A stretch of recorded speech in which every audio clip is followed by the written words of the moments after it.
네, 여러분 안녕하십니까? 필립입니다.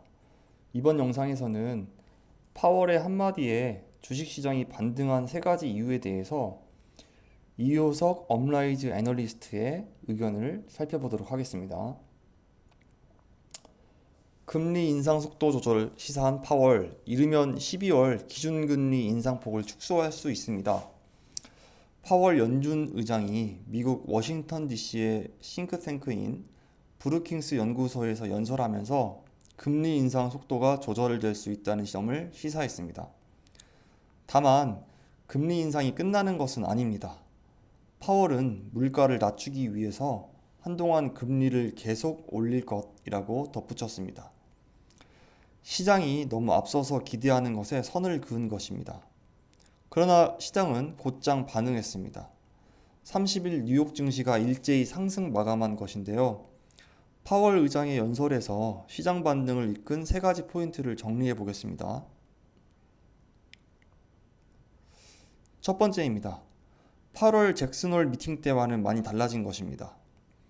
지난 8월 파월의 연설은 평소보다 짧은 편이었습니다.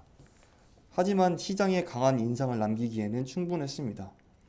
시장에서 연준의 의도와 다르게 해석하는 것을 경계하기 위해서 긴축에 대한 강력한 의지를 직접적으로 드러냈기 때문입니다.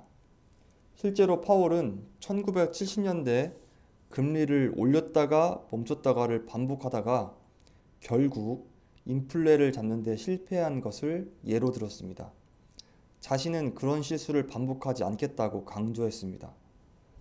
그 결과 주가는 급락했고 이날 파월의 잭슨홀 연설이 주식 투자자들에게는 악몽으로 남게 되었습니다.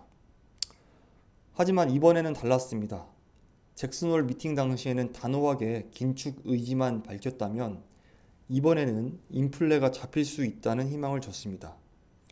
그 과정에서 그림을 6장이나 준비해서 인플레를 차분하게 설명했습니다.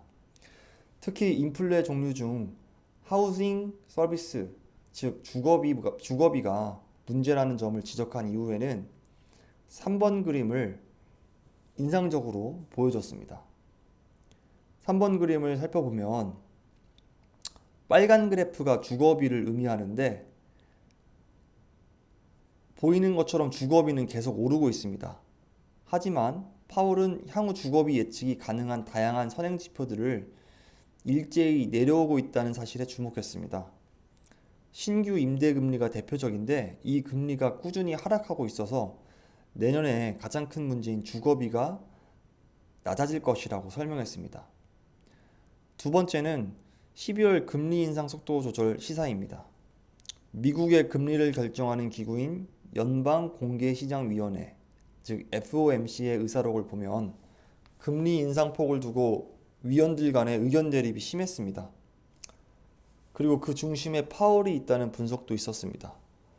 파월은 이번 연설에서 경제 상황과 인플레 설명을 마치고 크게 세 가지 이야기를 했습니다. 금리를 한번 올리면 경제와 인플레에 영향을 주기까지 시차가 있다. 목표한 금리 수준에 거의 도달하고 있기 때문에 금리 인상 속도를 줄이는 게 타당하다. 세 번째로는 그 시점은 12월 회의가 될 것 같다. 즉, 목표한 금리 수준에 도달했고 인플레가 영향을 받기 시작한 시기가 도래했기 때문에 12월부터는 그 속도를 늦추겠다는 게 요약으로 바라볼 수 있겠습니다. 따라서 12월에는 0.5%포인트만 인상할 가능성이 높다고 거의 확정 지어준 셈입니다. 연설이 끝나고 이어진 질의응답 시간에는 금리를 올리다가 경제를 망치고 싶진 않다. 과도한 긴축을 원하지 않는다.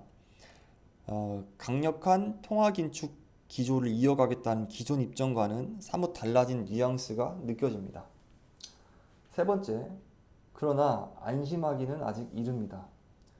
파월의 연설은 잭슨홀처럼 강경한 파월을 걱정했던 투자자들에게 따뜻한 이야기로 들리기에 충분했습니다만 냉정히 판단해보면 파월이 시장에 좋은 이야기만 한 것은 아닙니다.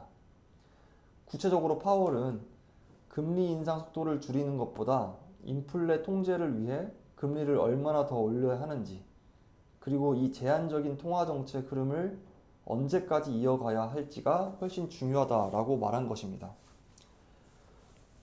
쉽게 말해서 금리 인상 속도가 줄어드는 건 맞지만 0.25%포인트씩 더 오랫동안 금리를 올릴 수도 있고 금리를 다 올린 이후에도 한동안은 고금리를 유지할 수도 있다고 말하는 것입니다. 어렵게 금리를 올리면서 여기까지 왔는데 긴장이 풀리면서 인플레에 다시 불이 붙는 상황을 원치 않는다는 의미로 해석하면 되겠습니다. 올해는 인플레가 세계적으로 화두였고 이를 막기 위해 연준은 금리 인상이라는 카드를 꺼냈습니다. 올해가 금리 인상의 해였다면 내년은 아마도 고금리의 해가 되지 않겠습니까? 금리가 높은 것이 향후 어느 정도 기간 동안은 유지될 것이라는 말입니다. 연준이 피봇을 해서 더 이상 무서울 정도로 강력한 통화 긴축을 이어가진 않을 수 있습니다. 그러나 앞으로의 미래에서는 금리 인상보다는 이미 높아진 금리를 이겨낼 수 있는지가 너무도 중요해진 것 같다고 이효석 애널리스트께서 말씀 주셨습니다. 네, 이번 영상에서는 파월의 발언과 앞으로의 시장이 어떻게 움직일지를 예측해보는 기사로 영상을 준비해봤습니다. 이번 영상은 여기까지 하도록 하겠습니다. 긴 영상 시청해주셔서 정말 감사드리고 다음에도 더 유익한 정보 가지고 여러분께 찾아오도록 하겠습니다. 지금까지 필립이었습니다. 감사합니다.